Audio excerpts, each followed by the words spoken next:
The elderly students thought she was just another gentle soul who'd found serenity in yoga and meditation. But when violence shattered their sanctuary of peace, they learned that some warriors retire from war, but war never retires from them. Welcome to True Human Tales. Before we begin this powerful story of hidden strength and protective instincts, tell me in the comments from which city in the world are you watching today. And if you believe stories like this need to be heard, hit that subscribe button. These moments of quiet courage deserve to be remembered. The Riverside Community Center sat nestled between ancient oak trees and a gentle creek, its large windows filled with morning light that made the yoga studio feel like a sanctuary from the outside world. Every Tuesday and Thursday at 10 a.m., 12 seniors gathered in this peaceful space for what they simply called Margaret's class, an hour of gentle yoga that had become the highlight of many lonely weeks. Margaret Chen was 64 years old, with silver-streaked hair usually pulled back in a simple bun, kind eyes that crinkled when she smiled, and the sort of calm presence that made nervous beginners feel instantly at ease.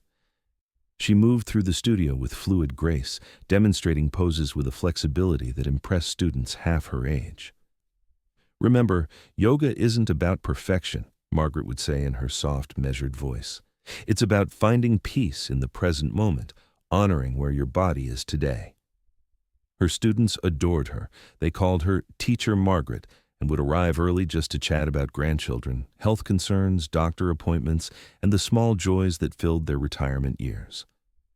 Margaret listened with genuine interest, remembering every detail about their lives, their struggles with arthritis, their recent surgeries, their fears about aging alone. For 8 years, Margaret had taught at the community center, building a small but devoted following among Riverside's senior population. Her classes were designed specifically for older bodies, gentle stretches, breathing exercises, meditation practices that helped ease both physical pain and emotional loneliness that often accompanied advanced age. "Margaret has a gift," said Dorothy Williams, who'd been coming to class for 5 years.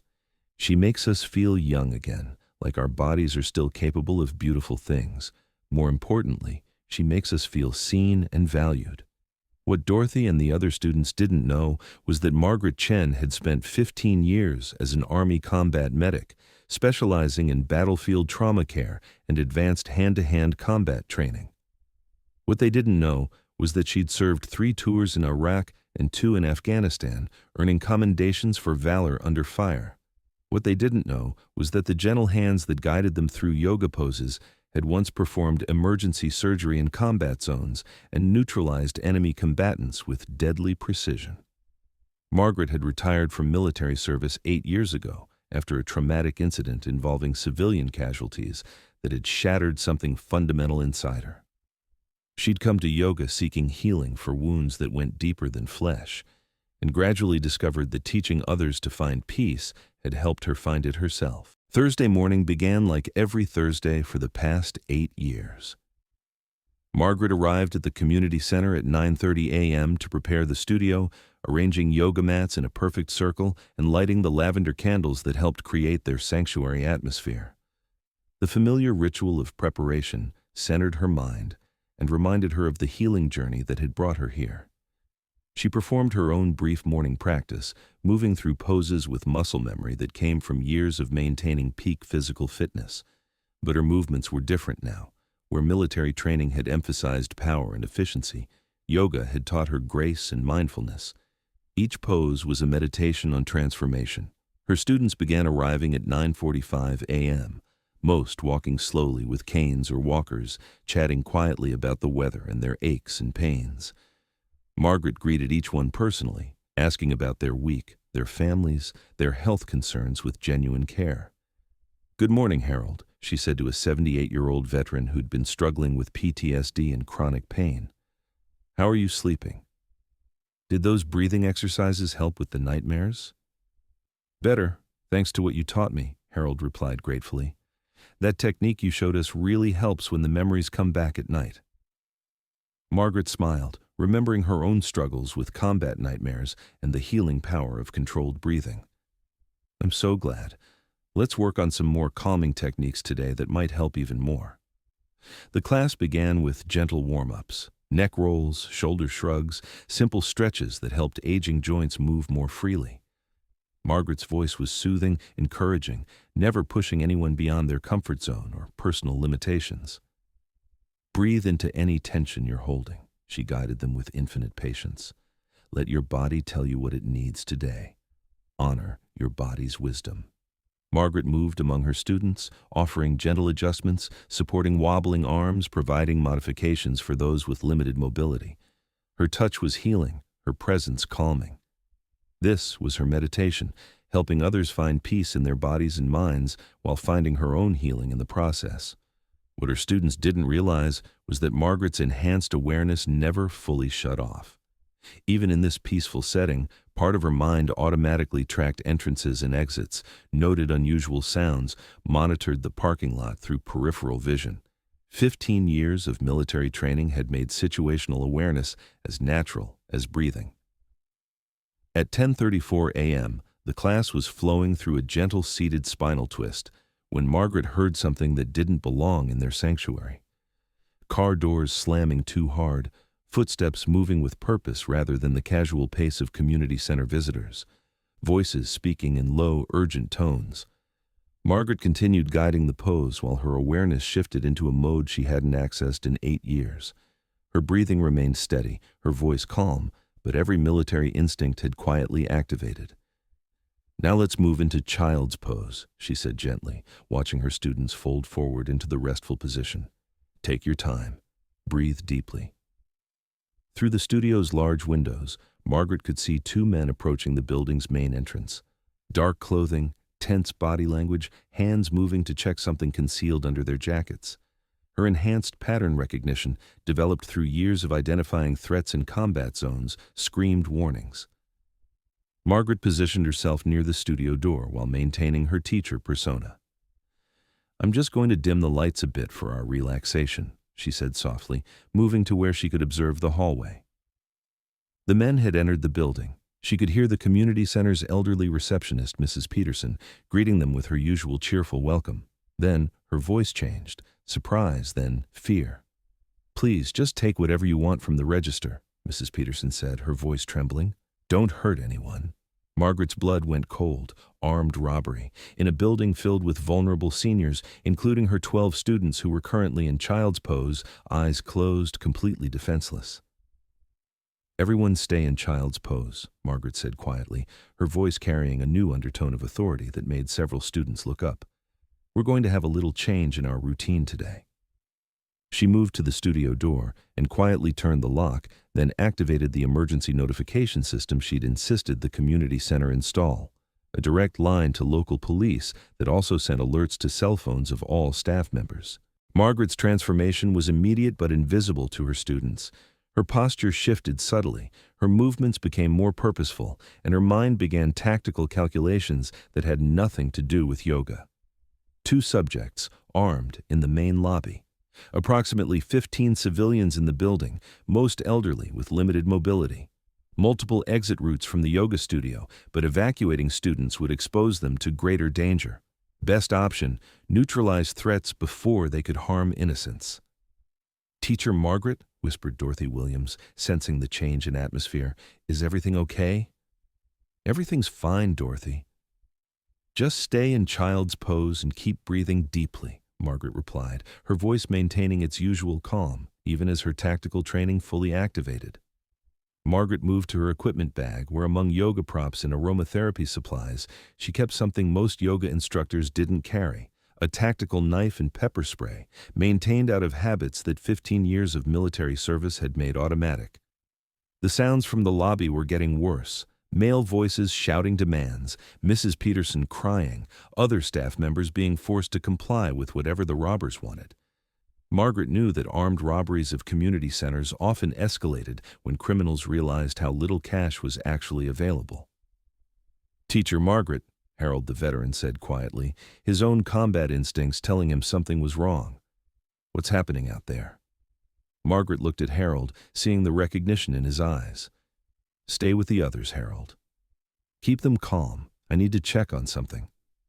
She moved to the studio door, listening carefully to voices in the hallway.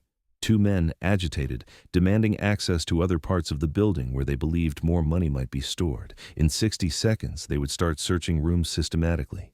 Margaret made a decision that transformed her from yoga instructor to combat medic in a heartbeat. Some situations couldn't be resolved with breathing exercises. Margaret moved through the hallway with silent precision that belonged to her military training, not her yoga practice.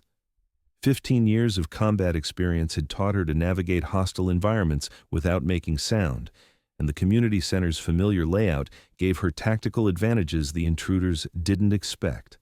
She could hear them in the main office, threatening Mrs. Peterson while searching for a safe that didn't exist. Their voices carried the agitation of criminals realizing their intelligence was wrong. Always the most dangerous moment in any robbery. "There's got to be more money somewhere," one voice snarled. "Check the other rooms." Margaret positioned herself where she had optimal advantage. Good cover, multiple escape routes, clear sight lines. Her tactical assessment was automatic.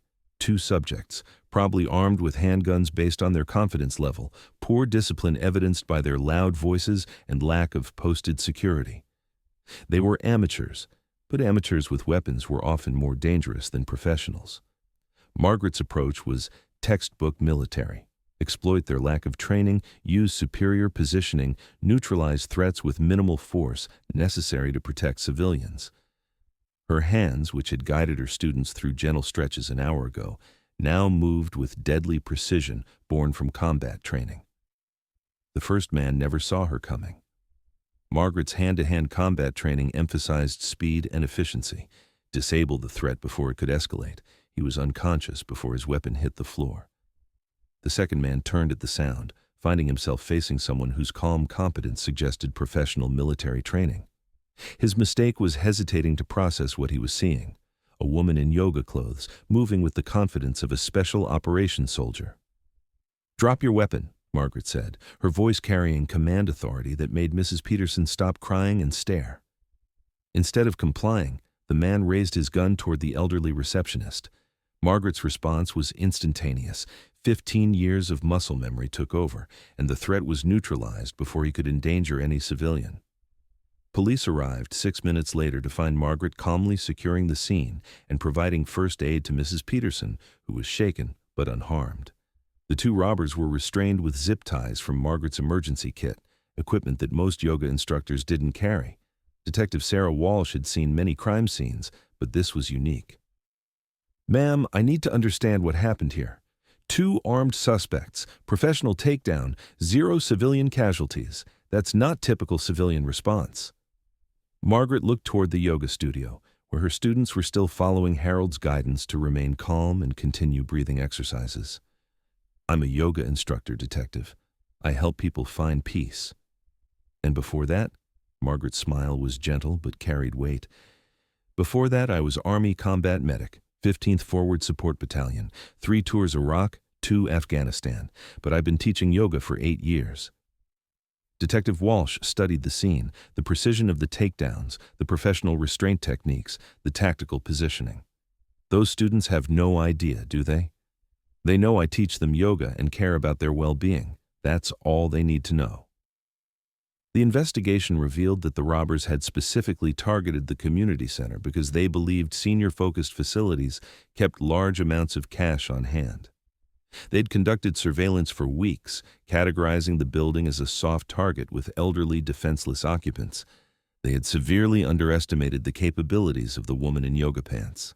An hour later, Margaret returned to her studio where 12 concerned students waited anxiously. News of the incident had spread, but Margaret's role in stopping it had been kept confidential at her request. "Teacher Margaret!" Dorothy exclaimed, hurrying over as fast as her walker allowed. "We heard there was some trouble. Are you okay?" Margaret smiled, adjusting her yoga top and retying her hair. "I'm fine, everyone. Just a small disturbance that's been resolved. Should we finish our practice?" Her students settled back onto their mats, but something had changed. Harold the veteran studied Margaret's face with new understanding, recognizing something familiar in her eyes. "Teacher Margaret," he said quietly, "thank you for keeping us safe." Margaret nodded once, then began guiding them through gentle breathing exercises. Let's focus on releasing any tension from this morning. Breathe in peace. Breathe out worry. As the class continued, Margaret noticed that her students seemed more relaxed, more trusting. They didn't need to know the details of what had happened. They just needed to know that their sanctuary remained safe. The elderly students returned to their poses, following Margaret's gentle guidance, never knowing that the hands adjusting their postures had once performed field surgery under enemy fire, or that the calm voice soothing their anxiety had once commanded respect in combat zones. To them, she was simply Teacher Margaret, the woman who helped them find peace, flexibility, and joy in their aging bodies. That's exactly how she wanted it. Margaret Chen continued teaching yoga at the Riverside Community Center for 5 more years before retiring completely at age 69. Her students never learned the full truth about that Thursday morning, but they never forgot how safe they felt in her presence. The yoga studio where she taught was eventually renamed the Chen Wellness Room in her honor, though Margaret had insisted they simply call it a place for peace. She'd found healing in teaching others to find tranquility, trading her military precision for gentle guidance and mindful movement. Sometimes warriors don't retire from service, they just find new ways to protect the people they care about. Sometimes the most dangerous person in the room is the elderly yoga instructor with the serene smile and healing touch, carrying skills and courage that most people can't imagine. Margaret Chen had tried to leave her warrior days behind, but when violence threatened the vulnerable seniors who'd become her chosen family, she remembered that some callings never truly end. They just transform into new ways of serving. That's the most important practice of all. So now I ask you, have you ever met someone like Margaret? Someone who seemed like just a gentle teacher until the moment they revealed the depths of their strength and training? Someone whose peaceful presence made you feel safer without knowing why? Tell me in the comments where are you watching from today and share their story with us. And if you believe stories like this need to be heard, hit that subscribe button and help us make sure they are. We publish human stories that matter every single week. Thank you for watching. We'll see you in the next story. And remember, sometimes the person teaching you to find inner peace is exactly who you need when the world goes violent.